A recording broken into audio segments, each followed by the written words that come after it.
semoga kalian semua sehat. Sebelum Bapak absen, mungkin ada yang ingin menanyakan sesuatu tentang pembelajaran kemarin, yaitu tentang taat dan tobat serta khusyuk. Baik, tidak ada yang menanyakan? Kalau begitu, Bapak akan mengabsen untuk pertemuan kali ini. Baik, untuk pelajaran hari ini, yaitu tema yang akan kita bahas adalah adab sholat. Untuk sebelumnya kita telah mempelajari apa itu sholat dan apa saja rukun sholat. Nah, sekarang yaitu adab sholat. Adab tentang sholat itu sebelumnya, kenapa sih setiap sholat itu harus memiliki adab terlebih dahulu? Itu dikarenakan jika kita hendak melakukan sesuatu tanpa adanya adab, maka itu tidak akan bernilai. Maka adab itu penting dalam segala aspek kehidupan yang ada yang kamu lakukan setiap hari. Baik, untuk adab-adab sholat, yang pertama ada menjaga waktu dan batas-batasnya. Bagaimana sih menjaga waktu sholat dan batas-batasnya? Yang pertama, dalam menjaga waktu sholat itu adalah ketika kita mendengarkan waktu sholat itu dikumandangkan, ketika kita mendengar azan di masjid, maka hendaklah kita bersegera untuk bergegas menuju ke masjid. Karena apa? Karena bergegas menuju ke masjid itu menunjukkan bahwa kita sangat bersyukur dan sangat bersemangat untuk beribadah, untuk menyembah kepada Allah. Maka itu akan mendapatkan pujian dari Allah Subhanahu wa taala. Lalu yang kedua, suci tempat dan pakaian dari hadas. Nah, ini yang harus ditekankan pada diri kita sendiri, termasuk saya juga ya, Bapak juga. Jadi ketika kita hendak pergi ke masjid, kita kan sudah menggunakan pakaian, ya kan? Kita harus ingat-ingat dulu, pakaian kita ini sebelumnya sudah digunakan buat apa aja? Apa kita sudah pernah menggunakan celana kita ini duduk di lantai? Kan kita tidak tahu lantai itu bersih, suci atau tidak, ya kan? Siapa tahu nanti di sana ada kencingnya ayam atau kencingnya kucing, kan kita tidak tahu. Jadi kita harus menjaga betul-betul kesucian pakaian yang kita kenakan. Nah, lalu tempat sholat. Ketika kita hendak melakukan sholat, seharusnya bagi kita untuk melihat dulu tempat sholat ini kira-kira suci atau tidak. Kalau seandainya di masjid kan kita enak, tinggal berdiri lalu sholat. Tapi jika seandainya berada di tempat lain atau di seperti gazebo, di tempat umum, kita harus melihat terlebih dahulu kira-kira tempat ini sudah disucikan atau belum.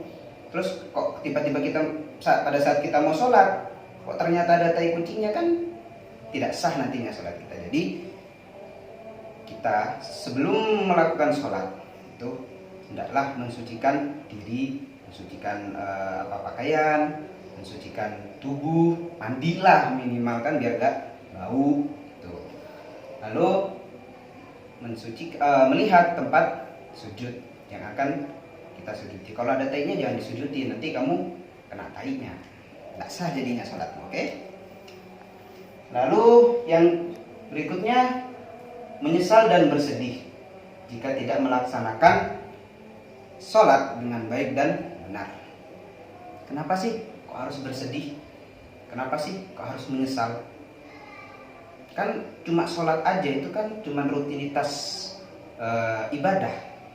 Justru karena itu adalah sebuah rutinitas ibadah, kalian tidak bisa jika kalian tidak menyesal, kalian tidak mendapatkan suatu kenikmatan dan juga tidak mendapatkan arti atau makna dari ibadah tersebut. Sesungguhnya kan banyak sih dalam Al-Quran itu sudah banyak diterapkan.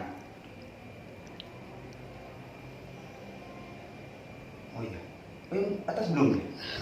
Oh iya, memakai pakaian terbaik. Yang ketiga, memakai pakaian terbaik. Jadi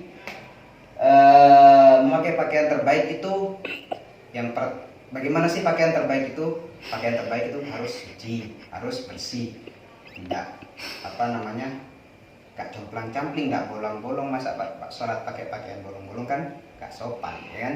Jadi harus menggunakan pakaian yang bersih. Pakaian terbaik itu menggunakan pakaian yang bersih. Meskipun tidak harus baru kalau setiap sholat harus pakai baju baru ya kebanyakan bajunya nanti dibuang-buang ya. Jadi harus menggunakan pakaian bersih dan terbaik, dan suci. Yang penting itu suci. Lalu yang berikutnya itu menyesal dan bersih jika tidak melaksanakan sholat dengan baik dan benar. Maksudnya dari menyesal itu apa? Karena kita tidak bisa mendapatkan kenikmatan dan mendapatkan makna dari ibadah tersebut. Kenapa sih kok ibadah itu harus disesali? Karena jika kita tidak menyesali satu ibadah yang kita tinggalkan, kita tidak akan mengerti bagaimana sih kenikmatannya, apa sih artinya dari ibadah tersebut. Maka kalian akan melewati itu semua, kalian akan menua begitu saja tanpa memiliki makna, kenikmatan dan arti yang seharusnya terdapat di dalam sholat tersebut. Makanya jika kalian bersemangat untuk melaksanakan ibadah, maka itu adalah salah satu kenikmatan yang Allah berikan kepada umatnya yang mau beribadah. Lalu yang terakhir, melaksanakan dengan khusyuk. Kenapa sih kok harus melaksanakannya dengan khusyuk? Buat apa khusyuk? Kembali lagi, kalau seandainya kalian ya bekerja di satu bidang pekerjaan atau bengkel umpamanya gambarannya ya, terus kalian itu cuma main-main, kira-kira kalian bakalan dinaikin gak? Bakalan ditarik gak? Dikontrak gak sama bosnya yang di bengkel itu? Gak akan, paling udah digaji buruh aja 30.000 gitu kan. Nah itu kalau seandainya khusyuk itu gambarannya seperti menekuni satu bidang gitu ya. Jadi jika seandainya kalian khusyuk di dalam beribadah, maka Allah akan melihat kepada kalian dan akan memberikan kenikmatan tersebut kepada kalian. Apapun yang kalian minta bisa-bisa Allah berikan kepada kalian. Ya, jadi usahakan setiap dari kalian itu melakukan ibadah, melakukan sholat ya, itu tidak dengan main-main tapi dengan serius, fokus dan khusyuk. Baik, sekian dari Bapak. Mungkin kurang lebihnya saya mohon maaf. Kurang lebihnya mohon maaf. Wabillahi taufiq wal hidayah. Wassalamualaikum warahmatullahi wabarakatuh.